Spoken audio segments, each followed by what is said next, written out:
Hello friends, বাইরে ঝমঝম করে বৃষ্টি পড়ছে আর এমন একটা দিনে বাঙালির মন যে ঠিক কোথায় টানে তা তো আর আলাদা করে বলতে হয় না। আজ মা যে জিনিসটা রান্না করছে তার নাম শুনলেই জিভে জল চলে আসে, মুসুর ডাল ভর্তা। আর এটা বানানোর জন্যই মা কড়াইতে দুটো শুকনো লঙ্কা দিয়ে দিল আর তারপর সর্ষের তেল দিয়ে দিল। তেল গরম হলেই পেঁয়াজগুলো দিয়ে লাল লাল করে ভেজে তুলে নিল। আচ্ছা, আপনারা কি জানেন এই মসুর ডালের একটা দারুণ ইতিহাস আছে? ইতিহাসবিদদের মতে এই মসুর ডাল হলো বিশ্বের অন্যতম প্রাচীন গৃহপালিত শস্যগুলোর একটি। আজ থেকে প্রায় ৮,০০০ বছর আগে প্রাচীন মধ্যপ্রাচ্য বা মেসোপটেমিয়া অঞ্চলে এই ডালের চাষ শুরু হয়েছিল। সেখান থেকে সুদূর সিল্ক রোড ধরে মসুর ডাল এসে পৌঁছেছিল আমাদের এই ভারতীয় উপমহাদেশে।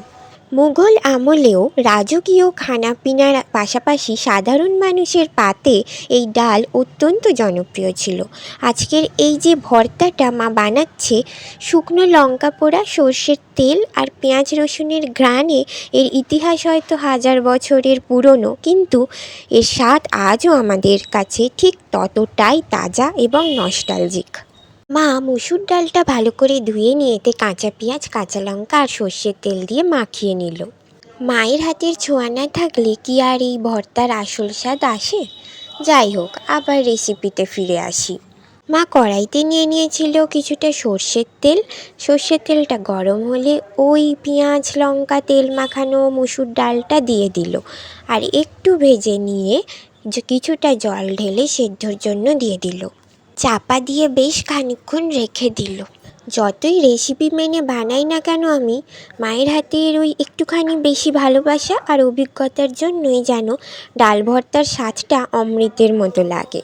ডাল তো ওদিকে সেদ্ধ হচ্ছেই, আর এদিকে মা শুকনো লঙ্কা আর পেঁয়াজ ভাজাগুলো একটু কুচো কুচো করে মেখে নিচ্ছে। বৃষ্টির দিনে গরম ভাত আর এই মসুর ডাল ভর্তা, ব্যাস মন আর পেট দুটোই জুড়িয়ে গেল। আপনাদের কার কার এমন বৃষ্টির দিনে মায়ের হাতের ভর্তা খেতে ভালো লাগে কমেন্ট করে কিন্তু অবশ্যই জানাবেন। এরপর ডালটা সেদ্ধ হয়ে গেছে আর সেটাকেও মা ওই বাটিতে নিয়ে নিল এবং ওই পেঁয়াজ ভাজা, শুকনো লঙ্কা ভাজা ডাল আর ওতে কিছুটা সর্ষের তেল আর পরিমাণ মতো লবণ দিয়ে ভালোভাবে মেখে নিল।